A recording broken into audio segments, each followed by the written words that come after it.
Voilà, donc je vous salue tous. Merci d'être là et aussi tous ceux qui sont sur Zoom et qui nous attendent depuis déjà quelque temps. Merci d'être là aussi. Voilà, je me présente pour ceux qui ne me connaissent pas et qui me voient pour la première fois. Je m'appelle Brigitte Wada, je suis responsable de la fédération présidente de la Fédération des femmes pour la paix mondiale en France. Donc je vous remercie d'être là. Alors, comme vous savez, pourquoi on fait cette rencontre? C'est parce qu'il y a 2 jours, donc le 15, le jeudi 15, c'était la journée internationale des familles. Et donc, nous avons voulu faire une rencontre autour de la famille, parce que la famille, c'est vraiment important quand même. C'est vraiment essentiel, c'est vraiment la base de la paix pour la société aussi, pour la communauté, la société et le monde. Je pense que la famille, c'est vraiment fondamental. Alors, c'était une journée qui a été déclarée par les Nations Unies en 1993, comme vous le savez, je pense. Et donc, c'est pour ça que nous aimons célébrer cette journée-là. Alors, le thème qui a été choisi de cette année, c'est par l'ONU d'ailleurs, et que nous avons retenu pour cette rencontre, c'est un monde, une famille, construire des ponts entre les générations. En fait, on a trouvé ce thème vraiment formidable parce que c'est aussi là où on se dit, ben, comment on va transmettre à nos enfants, à notre future génération, les valeurs que nous aimerions leur transmettre et pour qu'ils deviennent aussi eux-mêmes de bons citoyens et puis de bonnes personnes pour la société, pour le monde. Voilà, c'est ce qu'on souhaite pour chacun. Donc ça, c'est important. Alors, en effet, donc ce thème nous invite aussi à voir comment nos familles peuvent rester unies tout en s'adaptant aux défis du monde actuel. Il rappelle que malgré les différences générationnelles, nous faisons tous partie d'une même famille humaine. Alors, dans la première partie, nos 2 premiers intervenants, que je vais vous présenter par la suite, parleront du récent sommet mondial de la Fédération pour la paix universelle qui a eu lieu à Séoul, en Corée, du 10 au 14 avril, autour du thème Les défis actuels de l'ordre mondial, établir une nouvelle ère de paix et de prospérité. Donc voilà, c'était vraiment un très grand sommet. Moi-même, j'étais aussi à Séoul. Je n'ai pas directement participé à l'événement, mais je faisais autre chose à côté. Mais j'ai regardé, bien sûr, aussi tout ce qui s'était passé. Et donc, je vais inviter Monsieur Jacques Marion. D'ailleurs, je vais vous le présenter avant qu'il vienne ici pour nous parler, parce que je pense que tout le monde ne le connaît pas non plus. Alors, Monsieur Jacques Marion, il est président donc de la Fédération pour la paix universelle pour l'Europe et le Moyen-Orient et en France. Donc, ça fait énorme, c'est énorme pour lui. C'est wow, c'est énorme. Bien sûr, il a aussi du soutien d'ailleurs. Il a travaillé aussi pendant 12 ans en Afrique dans le cadre de divers projets du mouvement de l'unification, mais aussi il a été en Chine pendant plusieurs années et plus tard à Moscou et dans les États baltes. Donc, vous voyez, on appelle ça un globe-trotter. Mais aussi, il a travaillé pour l'éducation. C'était important pour lui. Donc voilà, je voudrais inviter Monsieur Jacques Marion à venir nous parler. Merci. Bonjour à tous. Merci d'être venus. Heureux de vous voir.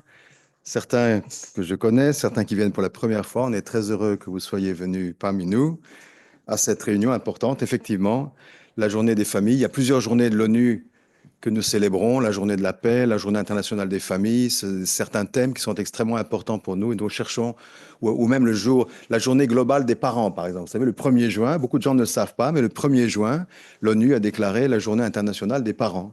Donc, parfois, nous pouvons aussi célébrer cela. Donc, voilà, ce sont des occasions de partager un peu nos idées, nos pensées avec vous tous et en même temps de pouvoir donc vous donner plus d'informations. Alors, je vais justement aujourd'hui faire d'abord un rapport sur ce sommet mondial que nous organisons d'ailleurs en général chaque année et qui vient de se terminer il y a quelques semaines en Corée, donc à Séoul. C'est un événement qui a eu beaucoup d'activités diverses. Je vais vous en présenter, je vais vous vraiment très rapidement vous donner un petit peu les noms de quelques personnes qui ont participé, que vous compreniez un petit peu dans quel domaine nous travaillons.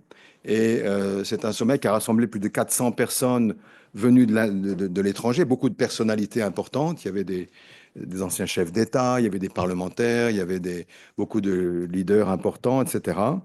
Et ces sommets sont pour la paix et pour la paix dans le monde, mais en même temps, particulièrement, il y a toujours comment dire, ce point focal sur la Corée, l'unification de la Corée, parce que pour nous, c'est un point extrêmement important, l'impact de la Corée en Asie et dans le monde.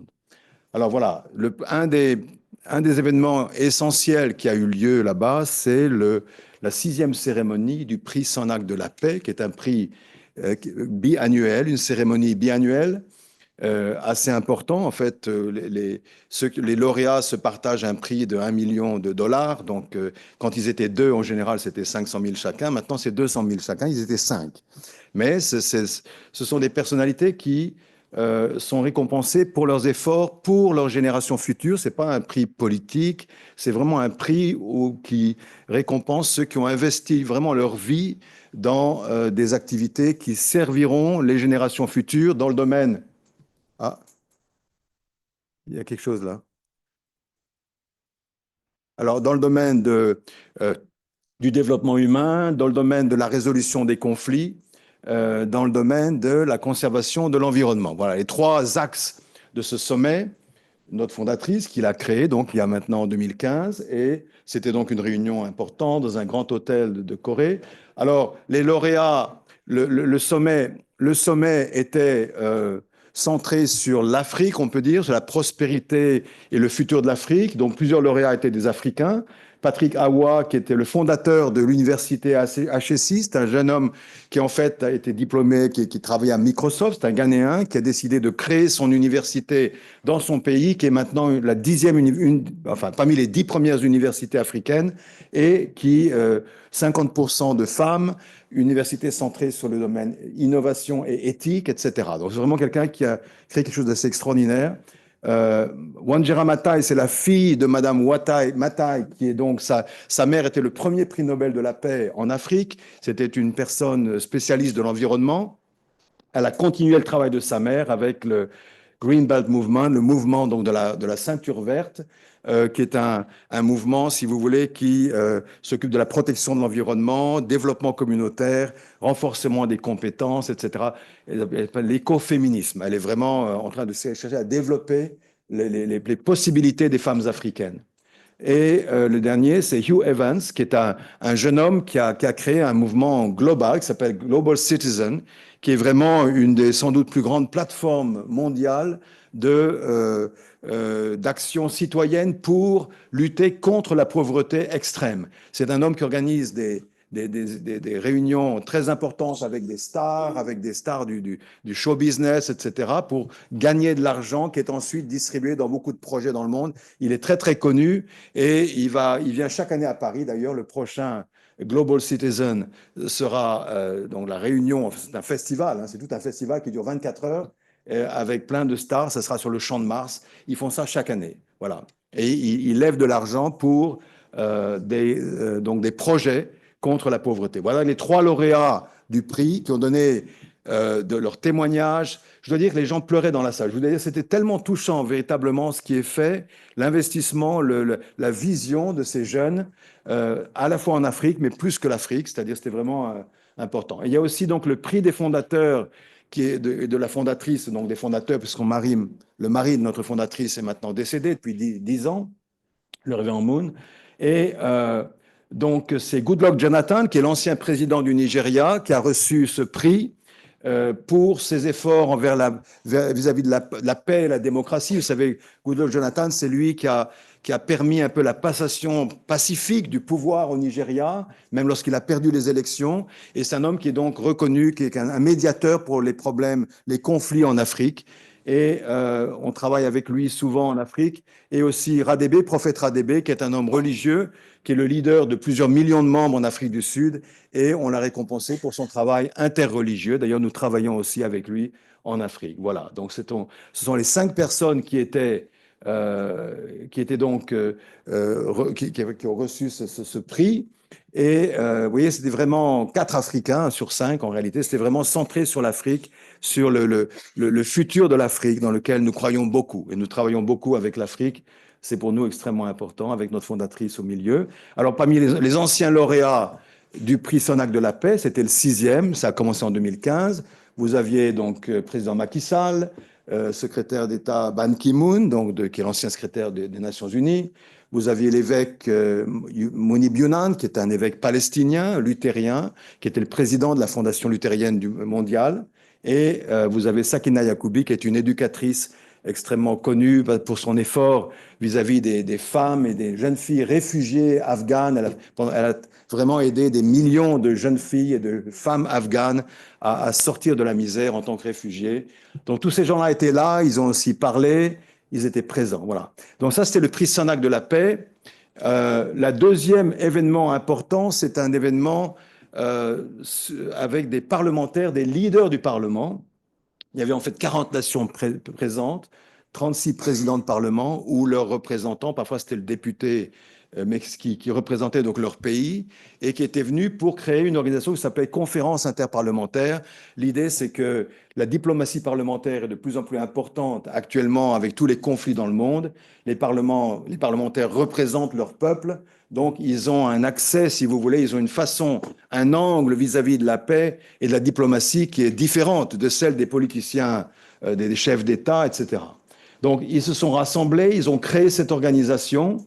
Alors, il y avait M. Ban Ki-moon et d'autres qui les ont souhaité la bienvenue, qui ont beaucoup encouragé d'ailleurs cette création. Il y avait aussi deux messages vidéo de personnes assez influentes, qui sont donc le président de l'Assemblée générale de l'ONU, Philemon Yang, qui est l'ancien Premier ministre du Cameroun, et Martin Chungong, qui est le secrétaire exécutif pas secrétaire général, vous faites secrétaire exécutif de l'Union parlementaire internationale.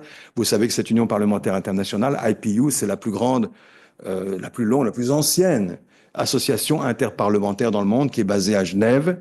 Tous deux ont donné donc un message de soutien, vraiment, voilà. Donc c'était vraiment très important. Les gens se sont sentis que c'était une création, une fondation importante. Le premier président du Sénat du Pakistan, qui est ancien Premier ministre du Pakistan, M. Gilani, a été élu comme le premier président de cet organisme qui est en train donc de se mettre en place. Et il y avait aussi donc des présidents, parmi les présidents de parlement, il y avait la présidente du Parlement de la CEDEAO, les Africains connaissent, c'est l'association des pays de l'Afrique de l'Ouest, et aussi le président du Parlement du Honduras, qui est aussi le président de FOPREL. FOPREL, c'est l'association des leaders de présidents de l'Amérique centrale et des Caraïbes. Voilà. Donc, qui étaient présents également à cette réunion, qui ont participé à la création de cette organisation. Alors, il y avait pas mal de personnalités qui ont parlé dans les sessions plénières. Je ne vous montre pas tout, je ne veux pas passer trop de temps, mais il y avait deux personnes des Balkans que nous avions invitées. L'ancien président Vujanović, qui était 15 ans président du Monténégro, et le président Tadić, qui était aussi une dizaine d'années président en Serbie, qui était parmi nous, avec qui nous travaillons justement dans les Balkans. Notre organisation est assez active dans les Balkans. Avec la paix dans les Balkans, comme vous le savez, on a souvent eu des activités dans les Balkans. Donc voilà, ils étaient là, parmi beaucoup d'autres. Il y avait aussi un certain nombre d'anciens présidents africains ou de personnalités africaines importantes, notamment le secrétaire exécutif du CENSAD. CENSAD, je ne sais pas si vous connaissez, c'est la communauté des États sahélo-sahariens. Donc c'est 25 nations, pratiquement tout le nord de l'Afrique fait partie de CENSAD. C'est une organisation qui avait été créée par Kadhafi, de son vivant, qui a ensuite été un peu dormante, je peux dire, pendant pas mal d'années après le déclin de Kadhafi, puis qui a été remise en selle par le Niger notamment.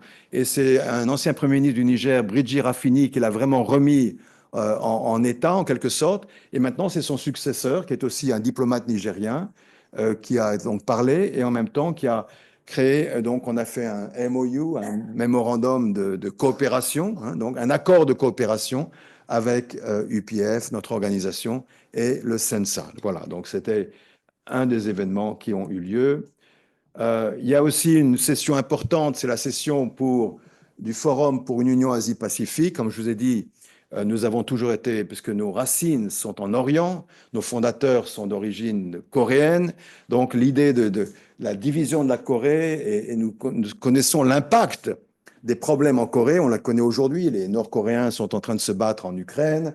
Enfin, c'est vraiment un problème qui a un impact mondial, notamment avec la guerre nucléaire, etc. Donc, la paix sur la péninsule coréenne reste extrêmement importante pour l'Asie-Pacifique et pour le monde. Donc, il y avait une session importante. Il y avait Dr. Swanstrom, qui est un spécialiste alors pour la Corée du Nord, Corée du Sud, qui a été 50 fois en Corée du Nord, qui est vraiment actif dans le domaine de la relation entre ces deux pays, et d'autres encore, une députée de Chine, etc., et plusieurs autres. C'était un des événements importants de la réunion.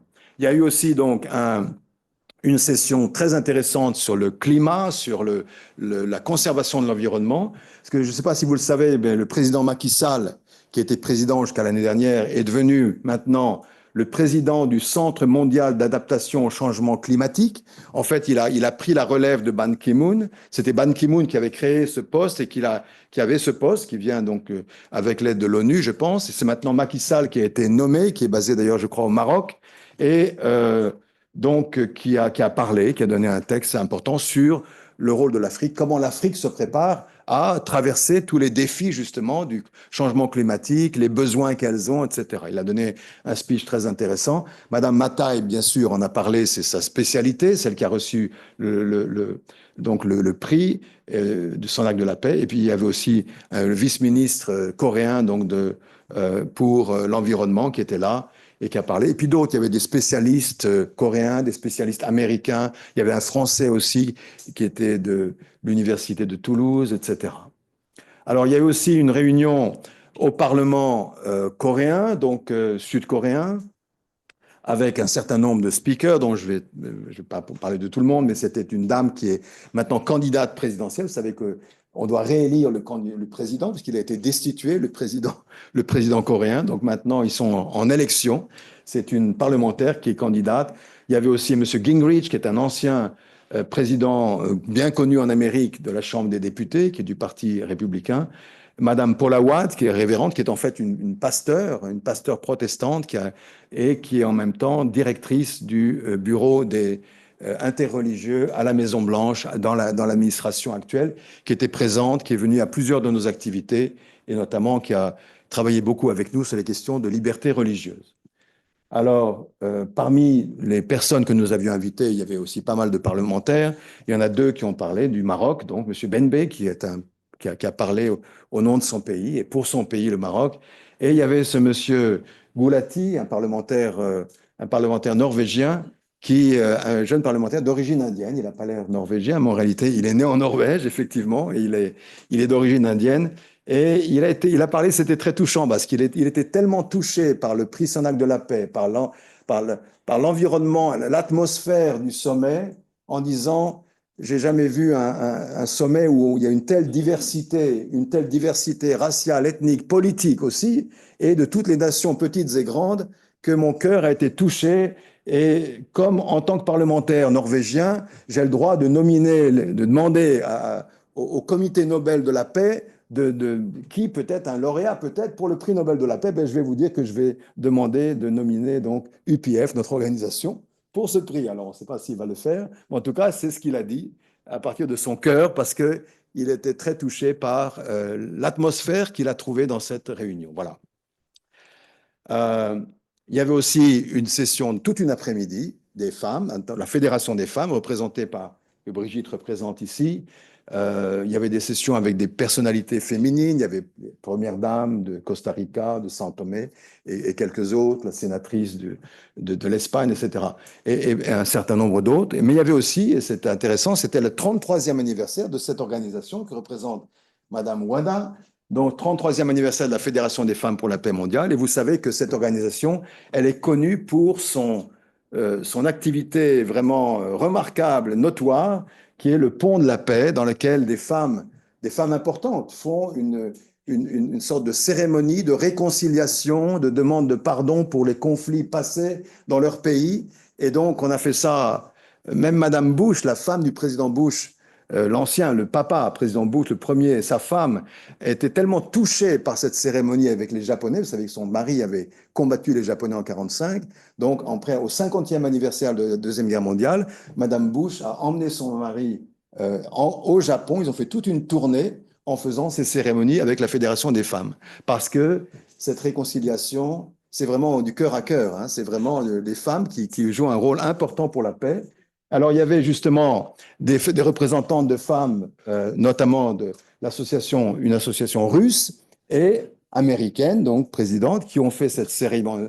Alors, je vous ai montré les photos, comment elles font. Elles se saluent, c'est le pont de la paix. Elles échangent des cadeaux, elles s'embrassent et après, elles vont parler, elles s'échangent, elles deviennent des amies, etc. Voilà. Donc, ça, c'était avec les Russes. Il y a plusieurs autres. Ils avaient choisi donc, la Corée et le Japon. Vous savez que c'était des ennemis mortels, hein, au début du siècle dernier. Donc, c'est très, très serré, c'est très chaud entre les Coréens et les Japonais. Donc, deux femmes représentant des associations de Corée et du Japon. Aussi une femme représentant la Côte d'Ivoire, donc la femme pour la paix en Afrique, et la présidente, une ancienne présidente de la Fédération des femmes à Hawaï, qui est une Française, donc voilà, France et Afrique, et en même temps hispanique et asiatique, hein, deux premières dames, ancienne première dame de Sri Lanka et du Paraguay. Donc voilà, c'était ce genre de cérémonies avec lesquelles on a célébré la Fédération des femmes pour la paix mondiale. Alors, il y a eu aussi, donc ça c'est le dernier événement dont je parle, c'est un événement interreligieux. Toujours, pour nous, l'important c'est de travailler avec les politiques et les religieux. Donc, le travail interreligieux est extrêmement important. Et nous avions bien sûr deux éminents représentants de la France, Monsieur Amadouba, qui va bientôt vous parler, vous dire quelques mots. Il est assis ici au premier rang. Cheikh Amadouba, qui est le président du Conseil national des imams en France, et Monseigneur Nicolas, patriarche orthodoxe des nations, donc une église autonome orthodoxe, mais est importante. Il y a plusieurs églises dans le monde entier qui étaient présents aussi sur place. Voilà, ça c'était une cérémonie interreligieuse à laquelle donc Monsieur Amadouba, qui est ici, a participé. Voilà. Donc voilà, c'est vous donner une idée un petit peu du genre de travail que nous faisons. Et en fait, ça s'est terminé par l'inauguration de ce centre interreligieux, qu'on appelle un sanctuaire interreligieux pour la paix, qui est un énorme projet que la fondatrice a développé après qu'elle a pris la responsabilité à la mort de son mari, il y a donc maintenant 12 ans, et qui est donc à l'intérieur, il y a vraiment un centre magnifique, c'est-à-dire un endroit qui est à la fois spirituellement, physiquement, artistiquement extrêmement beau. Et il y a eu une cérémonie spéciale, si vous voulez, et avec toutes ces VIP, donc les personnalités aussi bien politiques que religieuses étaient à l'intérieur. Il y avait des milliers d'autres personnes à l'extérieur, mais c'était vraiment très, très marquant. Monsieur Amadouba y a participé, il était là aussi, parmi les gens ici. Et en fait, si vous voulez, pour la fondatrice, ce n'était pas seulement une cérémonie, c'était vraiment une cérémonie de transmission à ses petits-enfants. Quand on parle de la famille, en réalité, c'était une cérémonie de transmission des responsabilités dans sa famille, dans ses générations. Donc, nous ne sommes pas une association simplement politique, ni religieuse, ni autre. Pour nous, la famille reste le point central de la paix dans la société, dans le monde. C'est pourquoi tout ce qui touche à la famille reste au cœur de nos préoccupations. Et je vais donc vous donner juste quelques petites réflexions sur le thème avant de passer ma place au suivant. Un monde, une famille, construire des ponts entre les générations. Alors, hier soir, je suis rentré d'un voyage un peu tard. Je me suis dit, mais comment je vais aborder ce thème? Et en lisant le journal Le Figaro, j'ai vu dans Le Figaro, alors attendez, j'espère que j'ai bien. Pour revenir en arrière, là. Oui, c'est ça. J'ai vu donc que le pape, hier matin, le nouveau pape dont tout le monde parle, très, très connu et très célèbre maintenant, le pape a fait un discours devant tous les diplomates du monde au Vatican, dans lequel il a justement parlé beaucoup de la famille pour la paix. Donc j'ai dit, ben voilà, il parle des choses importantes et je vais utiliser quelques-uns de ses paroles, si vous voulez, pour essayer de donner un petit peu ce point de vue que nous avons sur la famille. La communauté diplomatique représente toute la famille des peuples, donc il parle aussi du monde comme une famille mondiale, c'était le domaine dont il a parlé. Construire des sociétés civiles harmonieuses et pacifiées, cela peut s'accomplir avant tout en misant sur la famille, effectivement, c'est vraiment au cœur, ça c'est vraiment la philosophie de notre organisation également. La paix se construit dans le cœur et à partir du cœur, ça c'est vraiment au cœur même de notre philosophie enseignement. Malheureusement, on sait, j'ai regardé un petit peu sur Internet, puis il y a quand même aussi, on est averti que malheureusement la famille se dégrade un peu, que Donc les générations, alors voilà, j'ai pris un thème, les générations interagissent moins entre elles, alerte un rapport des petits frères des pauvres, du Figaro, la moitié des Français estiment que le lien entre les personnes des différentes générations s'est plutôt affaibli ces 20 dernières années, c'est des l'IFOP. Donc on sait très bien qu'en réalité, les liens se distendent et c'est un problème sérieux pour tout le monde, en réalité, pas seulement pour la France, mais en France. C'est pourquoi nous sommes toujours très motivés pour vraiment développer cet enseignement, enfin cette vision de la famille. Alors quand on parle du cœur, alors je repris, la paix se construit, dans le cœur et à partir du cœur. Et effectivement, pour nous, c'est extrêmement important que la famille, pourquoi? Parce que c'est l'endroit où se passe l'éducation du cœur. L'éducation du cœur en tant que fils d'abord, amour filial, le cœur fraternel, le cœur conjugal et finalement l'amour parental. Et ça, c'est vraiment pour nous essentiel. Et bien sûr, donc, on insiste beaucoup sur la fraternité, sur la conjugalité dans nos vies. Mais en réalité, l'aboutissement de ce développement du cœur, c'est la relation parent-enfant. C'est le cœur parental qui est l'aboutissement du développement de la personnalité. Et donc, cette relation verticale est essentielle parce que c'est l'amour des parents qui est l'amour inconditionnel en quelque sorte. Et donc, cette relation verticale, elle est extrêmement importante et c'est pas une question d'autorité ou de position, etc. Donc, j'ai voulu reprendre ce schéma qui montre un petit peu, si vous voulez, cette dimension à la fois horizontale dans la famille, entre les parents ou les frères et sœurs, le père et la mère, mais cette relation verticale, c'est vraiment la colonne vertébrale de la famille. C'est vraiment la colonne vertébrale de la famille, mais l'autorité dans la famille n'est pas centrée sur cette vision du dominant-dominé. Aujourd'hui, on ne parle que du dominant-dominé, c'est un peu au cœur de toutes les idéologies dont on parle tellement, n'est-ce pas? On va dominer, tu es au-dessus, donc tu domines, il faut maintenant changer, renverser les positions.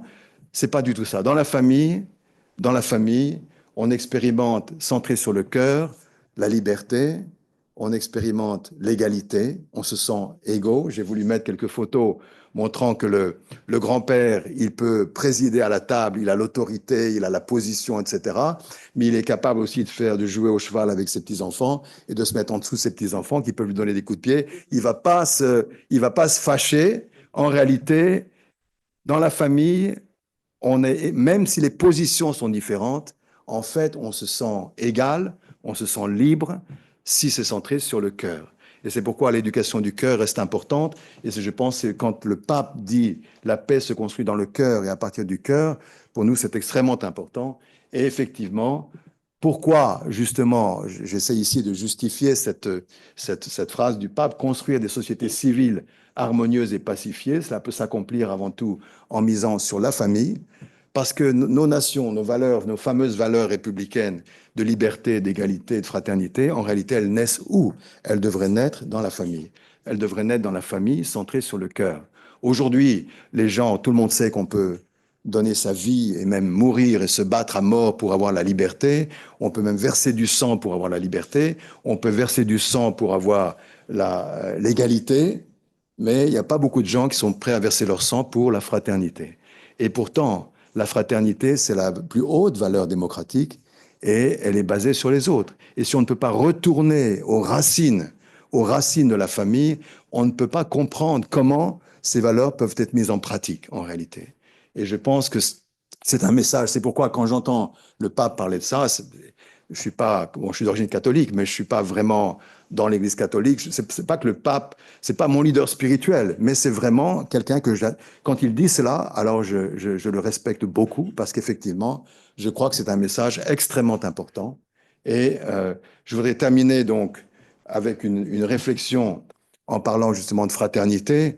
Notre civilisation entière est basée sur ces valeurs de la fraternité. Les religions abrahamiques qui sont vraiment au cœur de nos civilisations sont basées sur la fraternité qu'on a vue dans la famille d'Abraham. C'est-à-dire, dans la famille d'Abraham, il y avait des luttes entre les frères.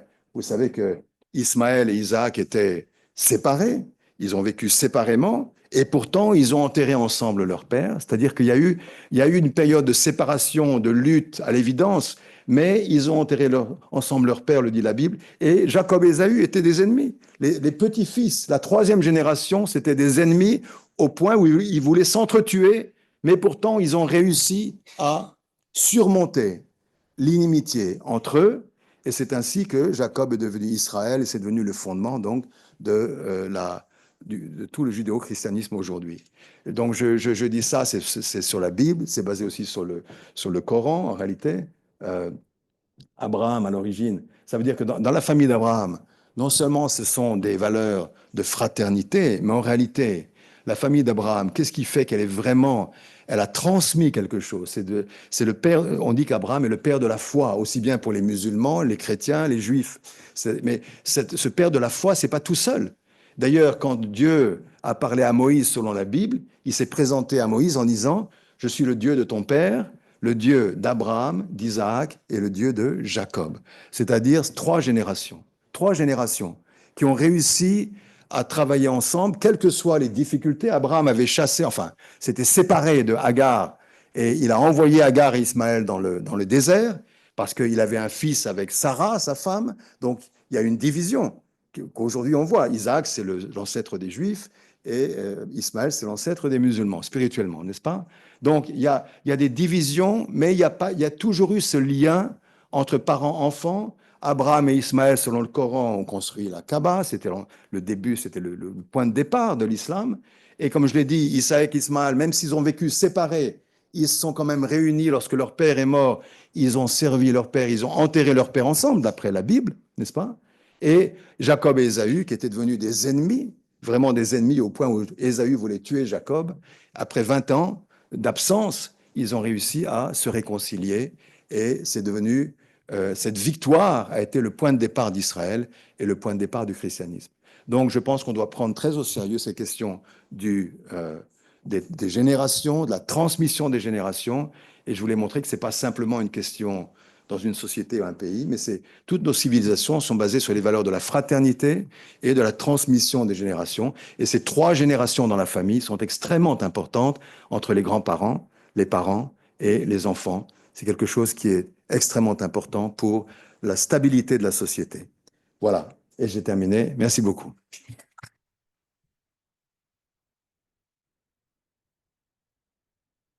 Merci beaucoup, Jacques. Je sais que c'est court, en fait, pour toi. Je sais que tu pourrais dire tellement plus de choses sur ce thème-là. Voilà, donc sans trop tarder, je voudrais inviter monsieur Cheikh Hamadouba. Alors, je vais juste dire qu'il est président du Conseil national des imams en France. Il est aussi franco-mauritanien. Il est ancien imam, si je sais, ancien imam de la grande mosquée de Cergy-Pontoise, n'est-ce pas? Voilà. Donc récemment, lui-même, comme l'a dit Jacques, il a participé au sommet en Corée, donc il va nous partager son expérience. Voilà. Merci.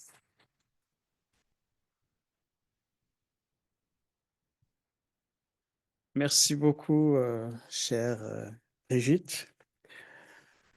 Bonjour la famille, parce que je me sens membre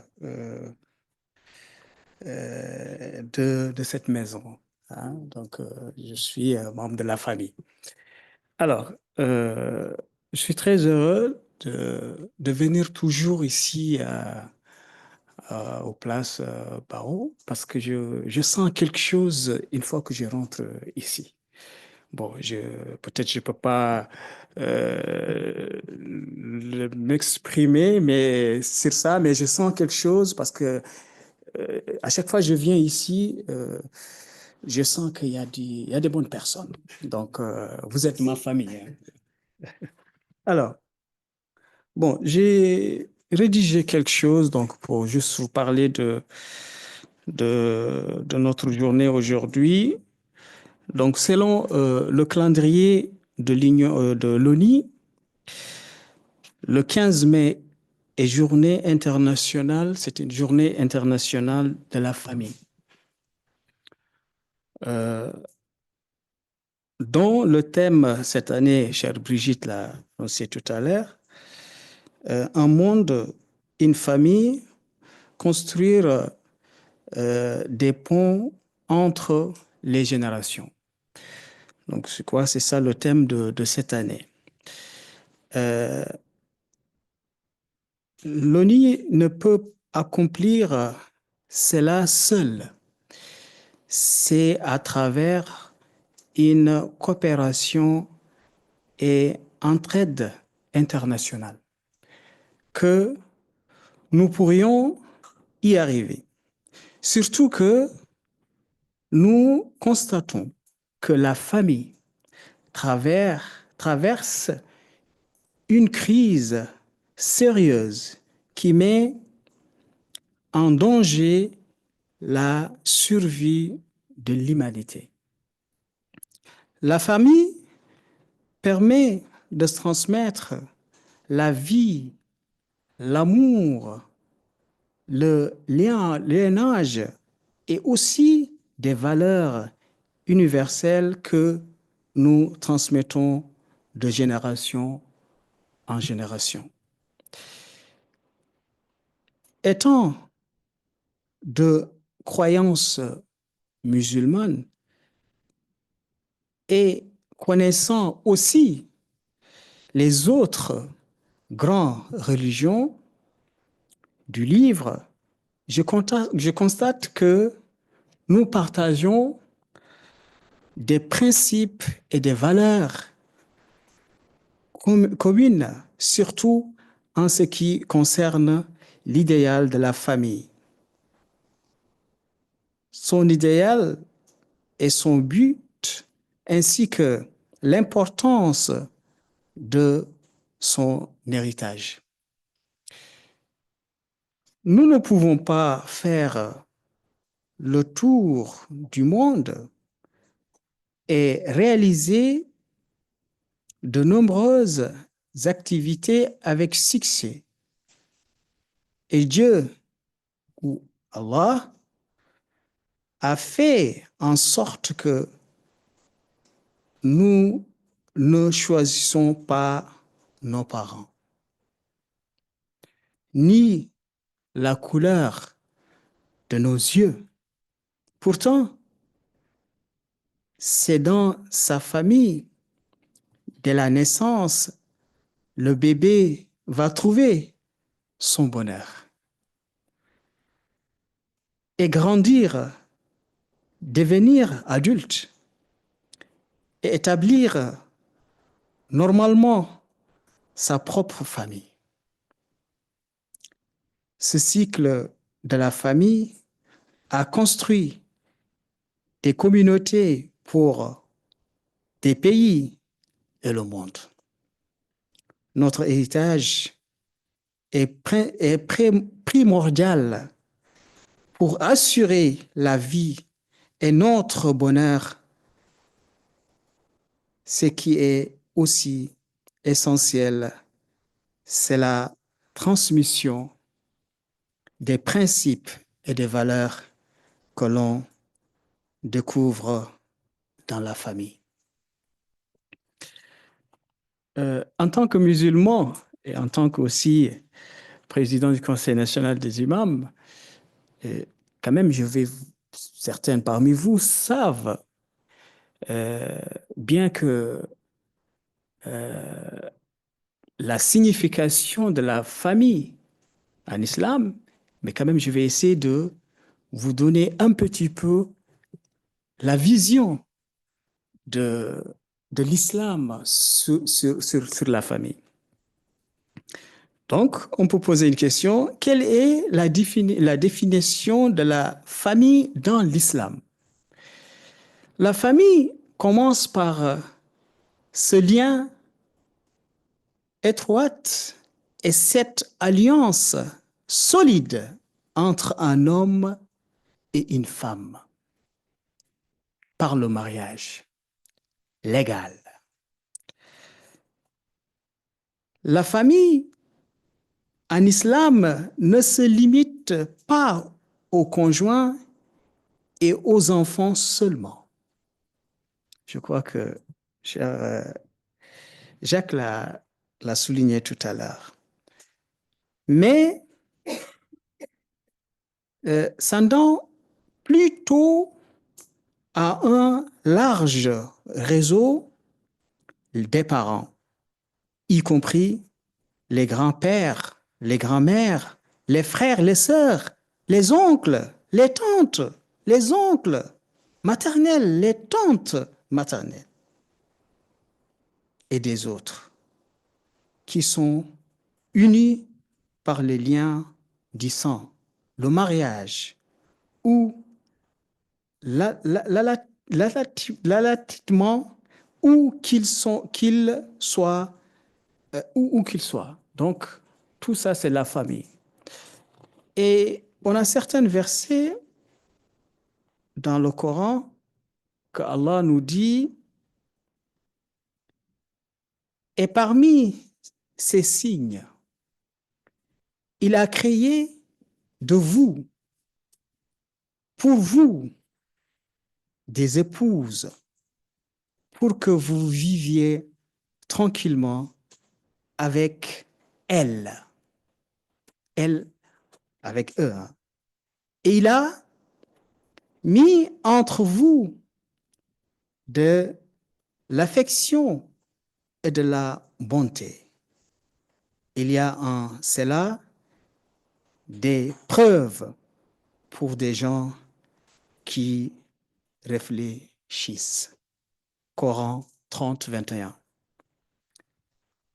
Et il dit encore aux hommes, craignez votre Seigneur qui vous a créé d'un seul être et a créé de celui-ci son épouse et qui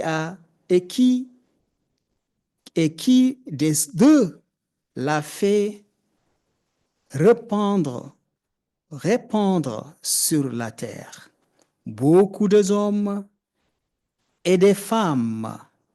Craignez Allah au nom duquel vous implorez les uns les autres et craignez de rompre les liens du sang.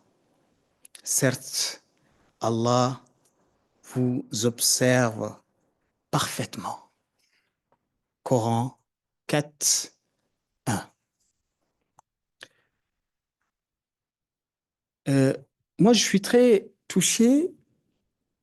C'est vrai que cher Patrick m'a rien laissé pour témoigner, mais les deux derniers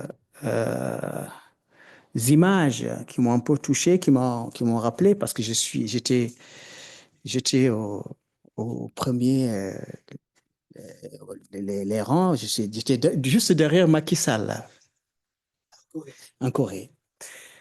Donc, j'étais très ému parce que on parle aujourd'hui de la famille. Je vis Dr Hack, mère de la paix, nous présente sa famille. C'est comme elle nous dit, alors, je vous montre ma famille, parce qu'il y a eu deux petits-enfants qui étaient là, qui étaient très sûrs de eux. Ça veut dire que c'était des petits-enfants qui sont là en train de nous montrer que madame, leur grand-mère, a transmis les valeurs et l'assurance sur ces deux enfants.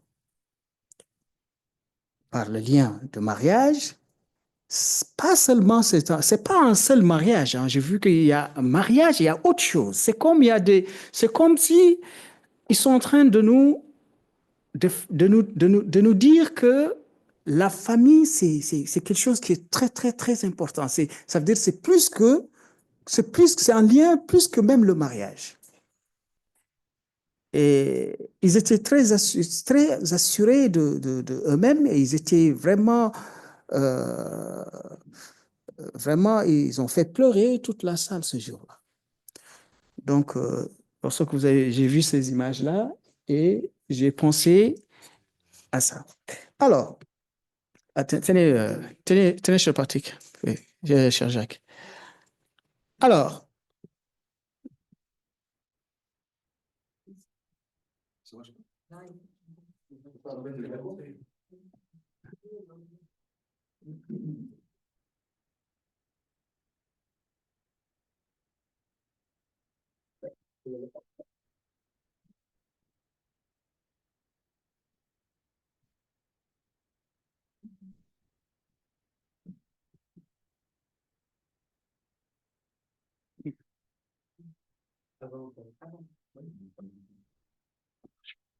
juste, voilà, c'est là, mais juste après, voilà, voilà, c'est pas grave.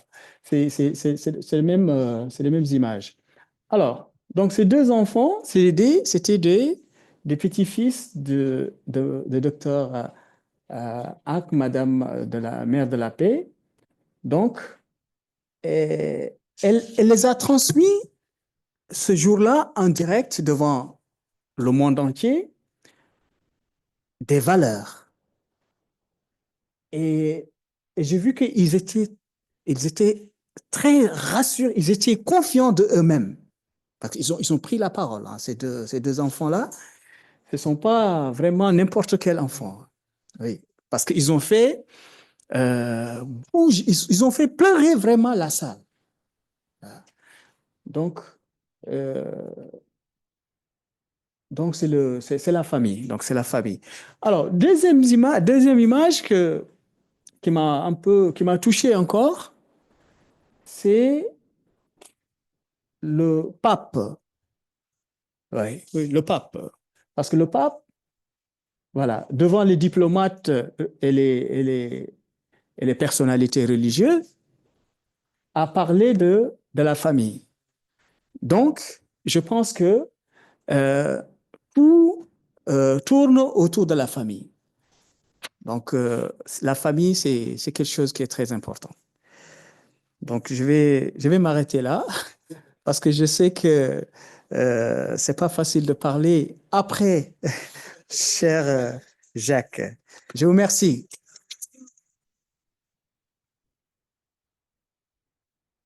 Merci beaucoup, Cheikh Hamadouba. Merci. Donc voilà, c'est un moment, alors, pas très longtemps, mais nous pouvons poser des questions ou faire quelques commentaires à nos intervenants, donc à Jacques ou bien à Monsieur Cheikh Hamadouba, si vous avez des choses que vous voulez dire ou quelques commentaires. Avant de passer à la deuxième partie, qui sera plus centrée sur un témoignage d'ailleurs de Patricia Lalonde et ensuite de Madame Nadia Hamidi qui va nous parler plus de l'éducation dans l'école Montessori. Et là, voilà. Mais si vous avez des choses à dire à Jacques ou des questions, n'hésitez pas maintenant. Sinon, bah, ou bien sur Zoom peut-être s'il y a quelque chose. Je ne sais pas s'il y a une question. Non, il n'y en a pas. Bon.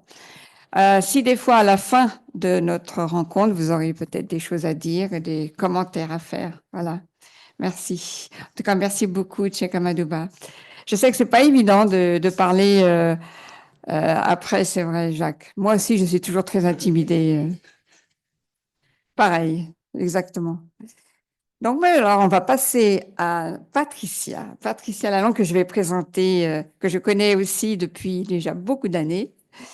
Alors, elle est activiste, humanitaire, politicienne, auteure, épouse, mère de 6 enfants et grand-mère. Alors, je ne sais pas de combien de petits-enfants, tu vas nous le dire. 7. Donc, Patricia Lalonde a été membre du Parlement européen de 2017 à 2019. Elle est actuellement vice-présidente du think tank français, c'est ça, Géopragma, qui adopte une approche réaliste et pragmatique des questions géopolitiques et chercheuse à l'Institut pour la paix et la sécurité en Europe. Donc, j'invite Patricia, qui, je pense, va nous parler plus, ou va nous faire plus un témoignage en tant que grand-mère ou mère, enfin, je ne sais pas. Voilà, voilà.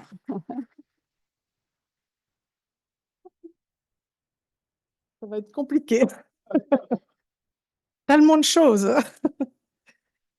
Non, c'est vrai. D'abord, je voudrais remercier la Fédération pour la paix universelle et la Fédération des femmes pour la paix, parce que grâce à eux, vraiment, j'ai vécu des moments et des voyages absolument formidables, notamment en Corée, évidemment, et puis en Israël, à Jérusalem. Et on a fait du bateau sur le lac Tibériade, enfin, on a fait des choses. Et je dois dire que j'ai été tout à fait conquise par le côté interreligieux de cette Fédération pour la paix.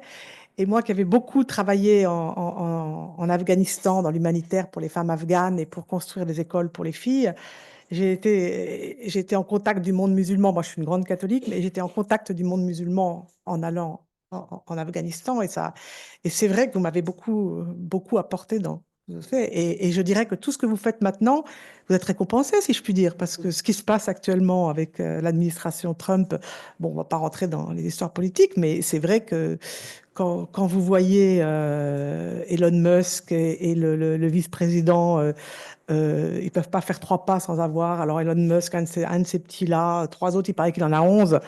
Il paraît qu'il en a 11.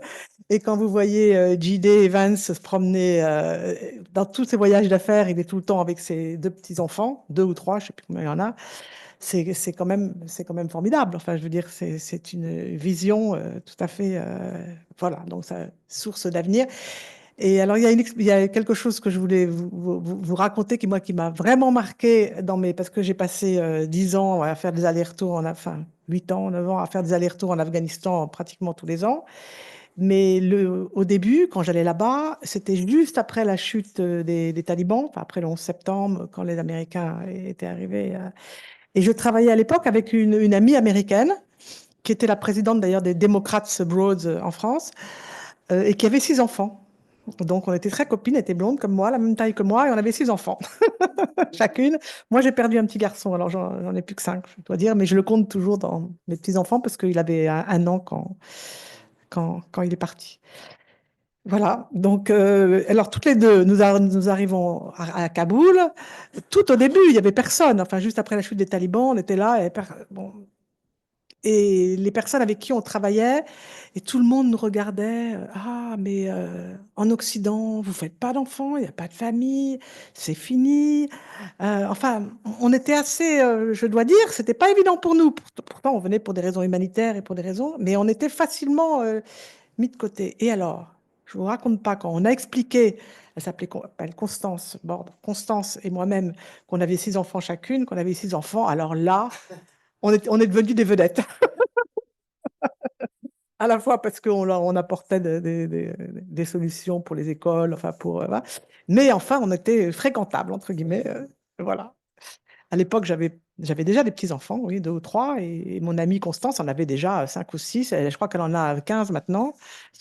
Je l'ai eu ce matin au téléphone, d'ailleurs. Je lui ai dit, je fais un truc sur la famille, tu pourrais venir avec moi. Voilà, donc pour vous dire que c'est... Alors, maintenant, les histoires de famille, c'est très compliqué. Moi, je dois dire, j'ai eu la chance, parce que quand même, il ne faut pas se raconter d'histoire. Moi, j'ai été dans tous les pays, j'ai valdingué partout pour des histoires humanitaires, des problèmes pour financer des écoles, J'ai beaucoup voyagé, mais j'ai été aidée. Vous imaginez bien qu'avec 6 enfants, je ne les laissais pas à la maison. Enfin, avec 5 enfants, je ne les laissais pas à la maison. Bon, voilà, j'ai la chance d'avoir un mari qui avait une position, voilà. Et puis, même après, je me suis débrouillée, je gagnais ma vie. Enfin, bon, ça allait, j'avais des gens pour garder les enfants. Alors, je ne sais pas si mes enfants, de temps en temps, vous savez, c'est la grande mode d'aller chez le psy dans nos générations. Donc, j'imagine que chez le psy, il doit y avoir des «Ah, maman était pas là, ah, maman était pas là». Ben, ça, c'est évident.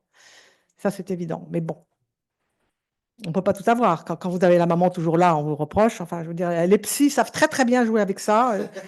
Et moi, personnellement, je ne suis pas une grande adepte des psys à tout bout de champ. Je trouve que les psys, c'est très bien, mais à tout bout de champ, j'ai beaucoup d'amis qui ont été détruites comme ça. Leur famille était détruite parce que le psy, à un moment donné, comme il faut qu'il dise quelque chose, il tape toujours sur la mère, le père. Et ça crée des problèmes dans les familles difficiles. Bon, alors, moi, j'ai eu un cas compliqué, interreligieux, avec une de mes filles, que j'ai toujours d'ailleurs, mais maintenant, ça y est, c'est calmé. J'ai une de mes filles qui, comme mon mari est de religion juive, enfin pas de religion parce qu'il il est pas religieux. Bon, voilà, il dit, moi je suis catholique, mais lui, voilà. Mais il est d'origine juive. Et j'ai une de mes filles qui a décidé qu'elle voulait absolument devenir juive. Alors, elle a passé son temps à vouloir, parce que vous savez, dans la religion juive, il faut que c'est par la mère. Donc le père, ça suffisait pas. Bon, donc ça a été toute une histoire parce qu'elle a voulu me prouver. Elle a été chercher dans mes arrière-grands-ancêtres, voilà.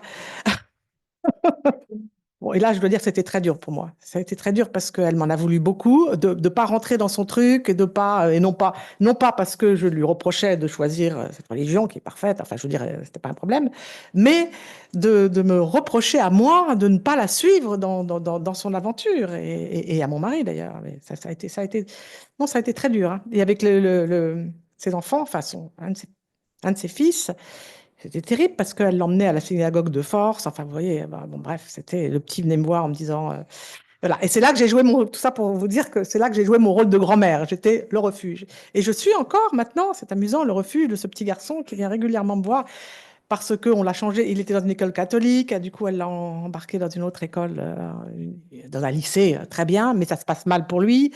Donc là, je suis en train d'essayer. Il vient me voir régulièrement après l'école en me disant, j'aimerais retourner dans mon école catholique, même si.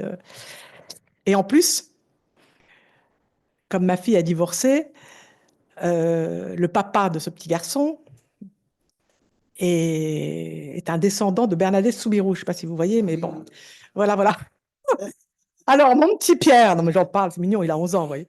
Mon petit Pierre, quand il était à Notre-Dame de France, il a été voir sa maîtresse et il lui a dit, tout quand il était petit, hein, il avait 6 ans, vous savez, mon arrière-arrière-grand-tante, c'est Bernadette Soubirous. Alors, il était tout fier. Bon, enfin, tout ça pour vous dire qu'après, l'histoire de la synagogue, ça n'a pas été drôle. Donc, voilà, là, j'ai été vraiment dans mon rôle de grand-mère. Mon mari, lui, c'était pas son truc. Enfin, bon, il était d'accord avec le dernier qui. Enfin, il s'est pas trop mêlé. Voilà, donc c'était pour. Je pense que c'est important et je l'ai encore eu hier. Hein. Hier, il m'a reparlé encore et je sens il me parle plus qu'à sa mère et voilà. Et moi, j'ai été élevée par ma grand-mère. J'avais des parents, comme quoi ça se reproduit. J'avais des parents qui étaient jamais là. J'ai vécu en Turquie longtemps. Mes parents étaient jamais là. Et j'avais ma grand-mère qui m'élevait. J'étais tout le temps avec ma grand-mère. Mais bon, j'adorais mes parents, mais c'était ma grand-mère. Et donc, dès que j'avais un petit souci, un petit problème, c'était ma grand-mère. Et voilà. Et ça me fait chaud au cœur de me dire que je recommence la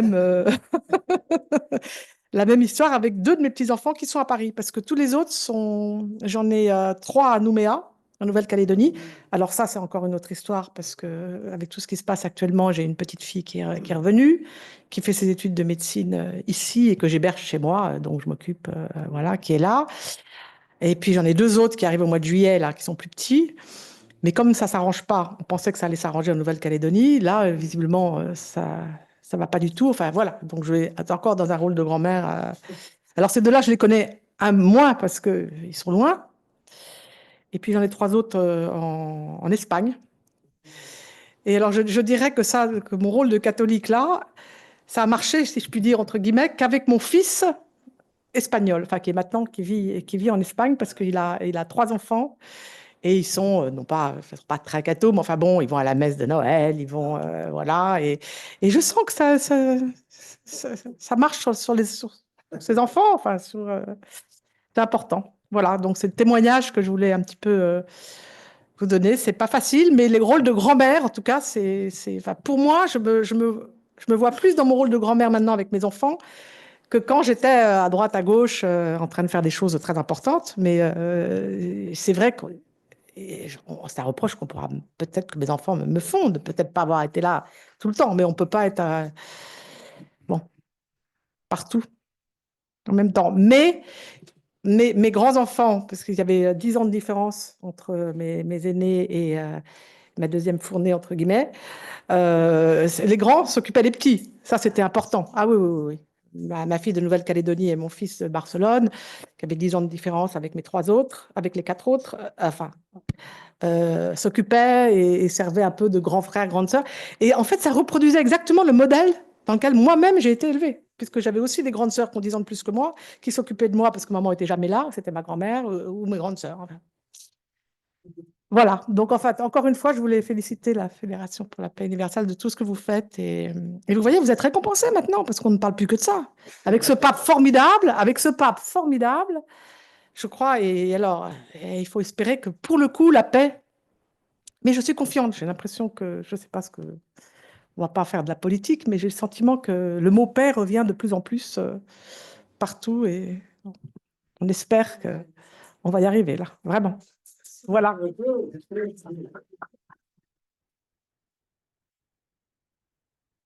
Oui, merci beaucoup, Patricia, de nous avoir donné ce témoignage de grand-mère plus, hein.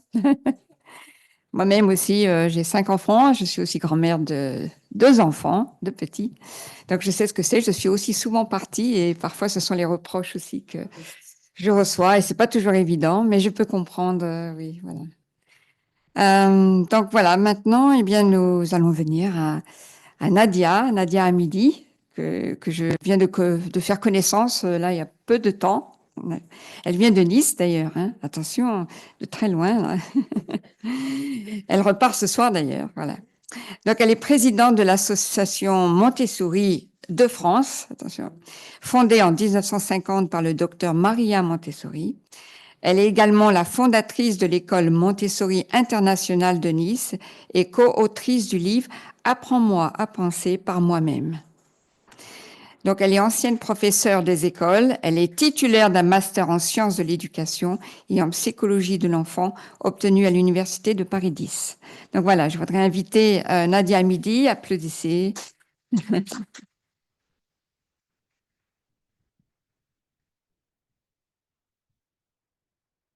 Après, nous aurons des temps de questions-réponses.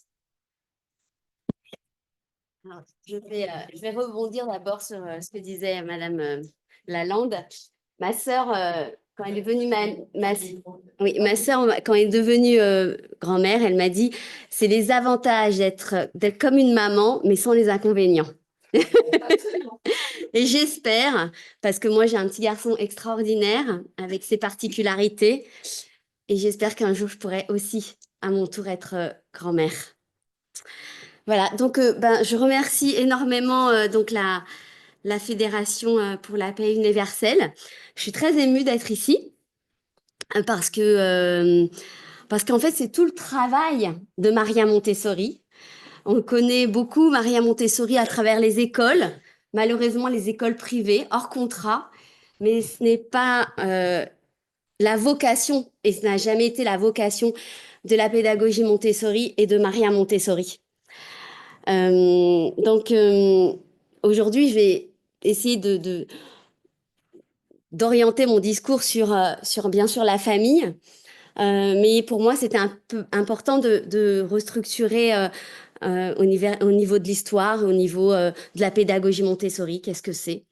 Donc, je suis Nadia Hamidi, je suis présidente de l'association Montessori de France. Ça fait 26 ans que je travaille auprès des enfants. Je suis toujours dans la classe, je vais régulièrement dans les classes. J'ai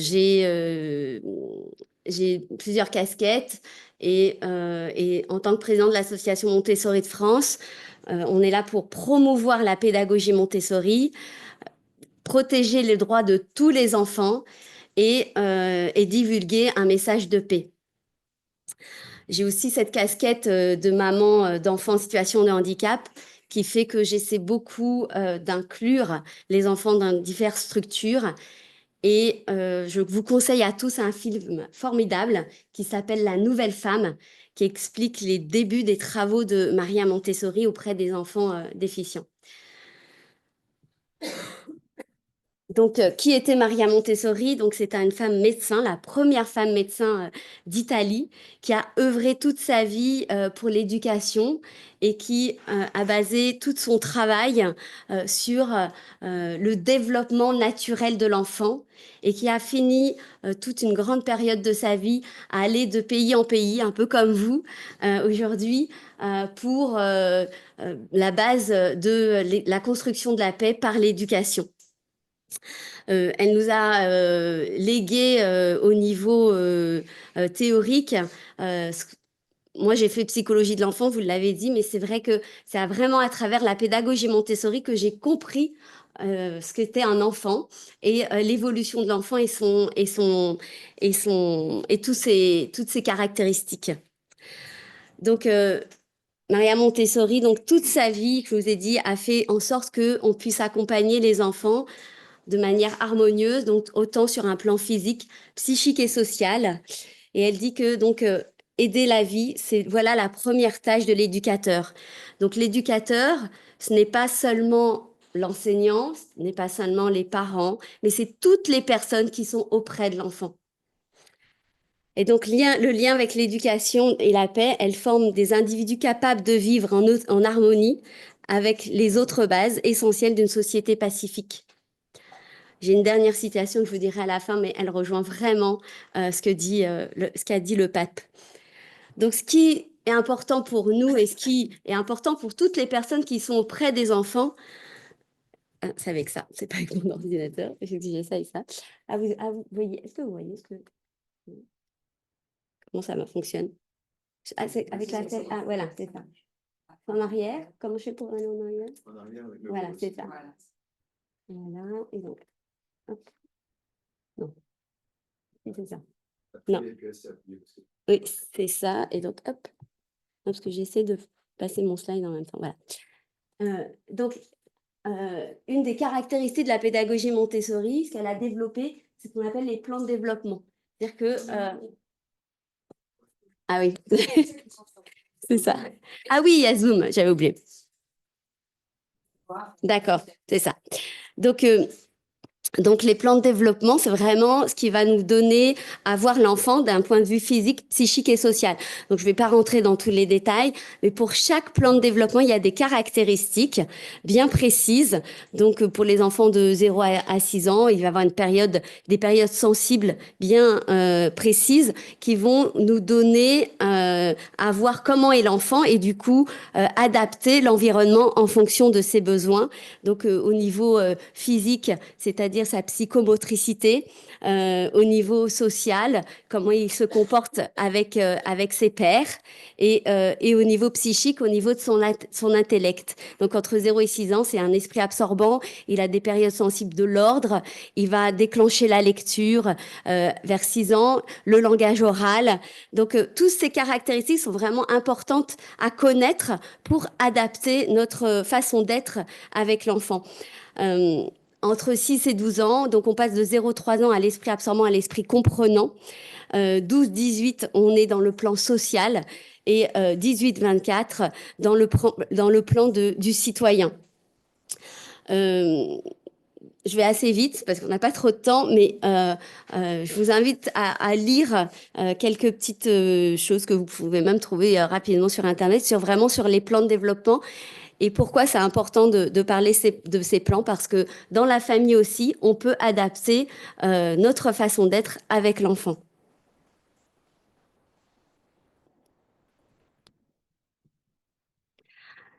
Il y a donc d'un côté les plans de développement avec les caractéristiques de l'enfant et de l'autre côté il y a les tendances humaines qui caractérisent l'être humain. Et ces tendances humaines, elles sont importantes à connaître pour éviter d'entraver le développement naturel de l'enfant. Donc par exemple, et ces tendances humaines, elles sont vraiment faites, c'est une caractéristique de l'être humain jusqu'à la fin de sa vie. Donc, par exemple, si je vous parle de l'auto-perfection, donc tout être humain a envie de faire bien. Tout être humain veut réussir. Mais si on entrave par nos remarques, par nos notations, par exemple, au niveau de l'école, ou même de manière positive, c'est-à-dire si on est toujours à dire « Ah, c'est bien, c'est bien, c'est bien », quand ça va pas être bien, l'enfant va le ressentir puisqu'on ne lui dira pas que c'est bien. Donc, d'essayer de ne pas juger l'enfant, mais de le laisser se développer de manière naturelle et plutôt d'écrire ce qu'il est en train de faire plutôt que de le noter. Lui dire, ah, par exemple, il vous montre un dessin, au lieu de lui dire, ah, il est beau ton dessin, ah, c'est joli ce que tu as fait, ah, tu t'es appliqué. Plutôt lui dire, quelle couleur tu as mis? tu peux me décrire ton dessin plutôt que d'avoir un jugement de valeur sur ce qu'il va faire. Et cette auto-perfection, par exemple, c'est pour vous aussi. Par exemple, vous faites un gâteau et puis on va vous dire ah ben il manque du sucre, ah t'aurais pu mettre un peu plus de ci, un peu plus de ça. En fait, quand on juge l'action, ensuite on n'a plus envie de faire. Ça casse cette auto-perfection. Donc tout ça pour vous dire que ces tendances humaines qui sont décrites, je peux pas toutes les définir et donner un exemple pour tout, mais elles sont importantes à connaître pour avoir ce support d'accompagnement à l'autonomie et au développement harmonieux de l'enfant. Donc, en fonction de ces périodes, des caractéristiques de l'enfant, donc du plan de développement et des tendances humaines, on va aménager un environnement, que ce soit à l'école, dans la famille, avec les grands-parents. On va essayer de faire en sorte que cet environnement soit le plus adapté à la taille de l'enfant, à son âge, pour qu'il puisse être autonome, qu'il puisse faire par lui-même. Et donc, on va essayer d'aménager, d'avoir un aménagement particulier pour que l'enfant puisse avoir accès, par exemple, à ses jeux, par exemple, quand il dort, ou à faire des activités aussi avec son parent, ses grands-parents, ou à l'école. Donc, cet environnement, c'est aussi l'adulte. Donc l'adulte, c'est la posture qu'on va avoir face à l'enfant. Donc c'est un nouveau regard sur l'enfant quand on étudie la pédagogie Montessori. C'est-à-dire que l'enfant, et vous le disiez aussi, c'est que c'est pas l'enfant, on n'est pas au-dessus de l'enfant. On n'est pas, il est à un autre niveau, mais on est son guide. Donc on est là pour lui montrer le chemin. Et il va nous suivre. Mais on n'est pas là pour lui dire ce que tu fais, c'est pas bien, c'est pas comme ça. C'est par l'exemple et notre exemple que l'enfant va pouvoir évoluer dans nos environnements. Donc cette posture particulière qui est aussi dans la classe, c'est-à-dire que dans la classe, si je demande aux enfants, alors vous allez me dire, hein, quoi, c'est que c'est classe.